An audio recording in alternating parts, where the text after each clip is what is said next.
What is the scariest, most terrifying thing that actually exists? Story 1. Hydrocephalus dementia is a way of losing a person twice, once to the illness and once to death. My mom, one of the most brilliant people I have had the honor of knowing, had hydrocephalus dementia. She was fully aware of her condition and fought it close to the end, when she finally lost the ability to swallow. It is a hard way to go. Story 2. Couples or any pair of people who commit hideous crimes together. How much trust must you have in someone to confide this desire? Hey Jane, what do you say we abduct and kill a stranger today? Oh sure, Richard, it will be our little secret. The idea that the sickos can find each other like this scares the living shit out of me. Story 3. Being attacked by a great white seems pretty terrifying. I was paddling around on a skimboard for scientific purposes one time and saw a large dark shape pass under me from left to right. I literally screamed like I was in a horror movie. Turned out to be a sharkly shaped section of reef. At the moment though, it was still top 3 for scariest moments of my life. Story 4.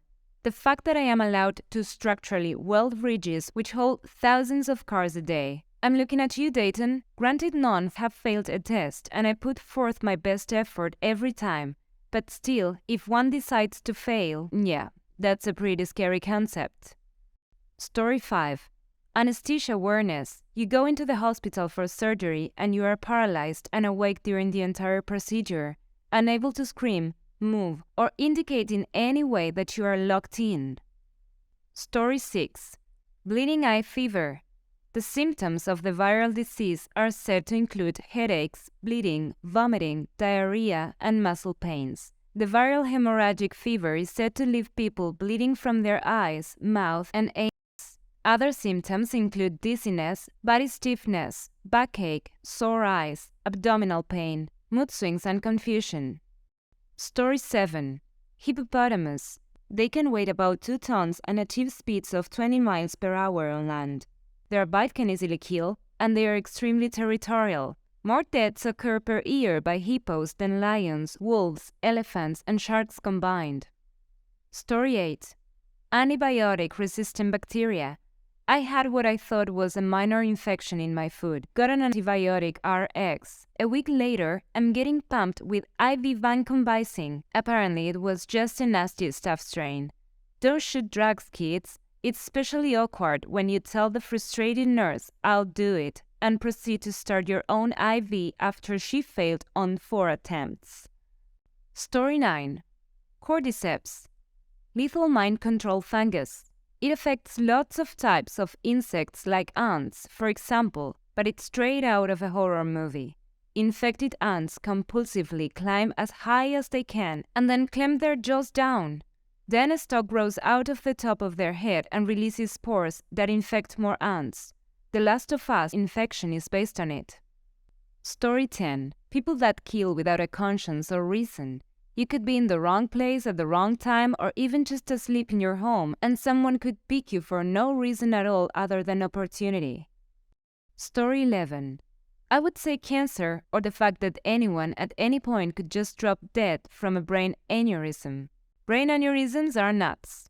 My mom got in a tiny fender bender a few years ago. The police weren't even called because the fault was mutual and the damages weren't serious.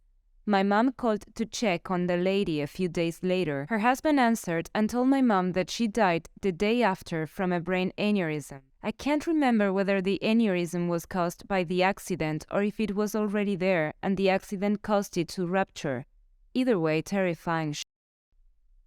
Story 12. Brain-eating amoebas. We would do a lot of case studies in my parasitology course, and Naegleria fowleri was by far the worst to read about.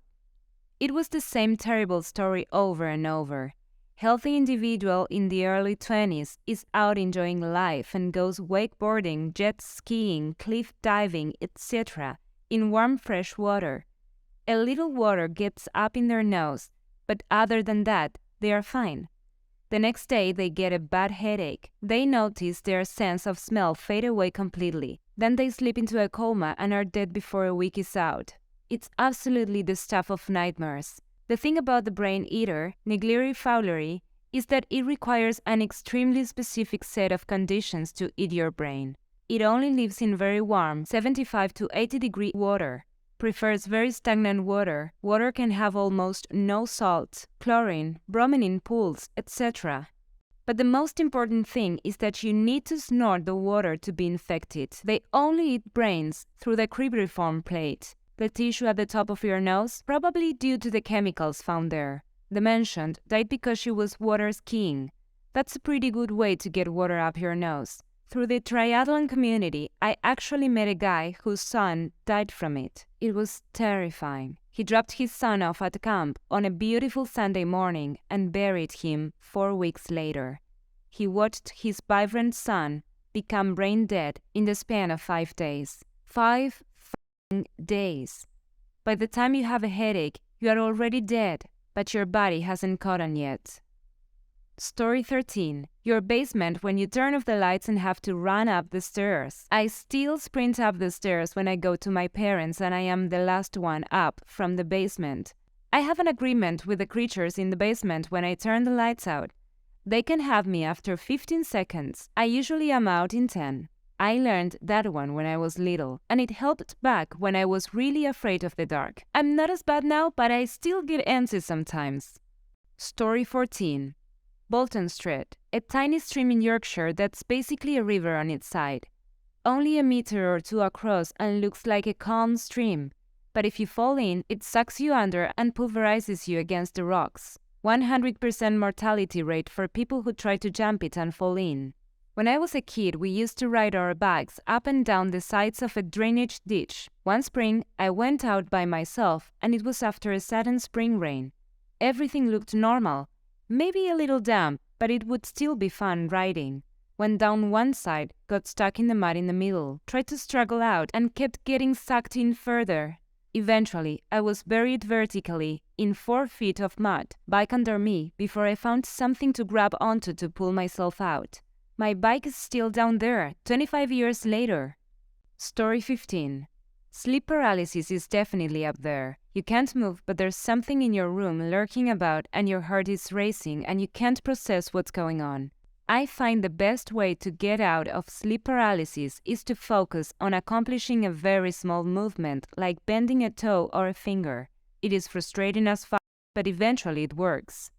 I have sleep paralysis and often, instead of a mysterious presence in my room, it's an actual image of something trying to kill me.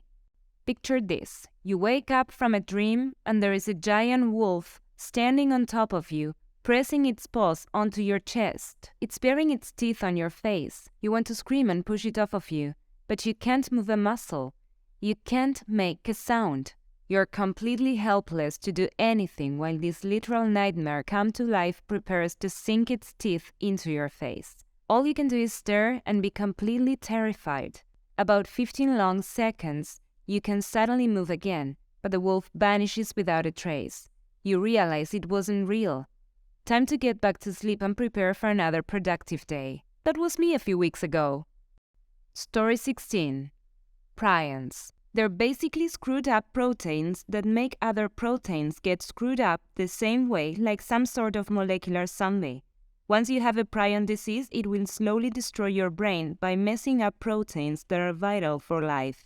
Once you have it, there's no cure and no treatment. You're just done for. And it can incubate for years. You can have it right now and not know. And as a fun little bonus, disinfectants and other methods of killing viruses, parasites, and bacteria will do nothing for a prion. Fatal familial insomnia is possibly the freakiest prion disease. You just can't sleep. You get progressively worse insomnia until you can't sleep at all anymore, which causes delirium, hallucinations, and eventually death. Imagine just knowing your mind is slowly slipping away all because your body won't sleep. That is a prion disease. My grandfather died from Creutzfeldt-Jacobs disease about 15 years ago. Doctors thought it was a stroke, but it was actually these little bastards eating his brain. It happened close enough to the mad cow outbreak in Britain. That's what a few of the dogs blamed it on, despite the calls on quarantine methods and the fact that we live in Ireland. I don't think he had the insomnia part, but he definitely lost all his faculties. It was like the dementia his wife eventually succumbed to, But on fast forward, he went from defiantly humorous about the situation to barely sentient in about a fortnight. I'm terrified of my genetics now.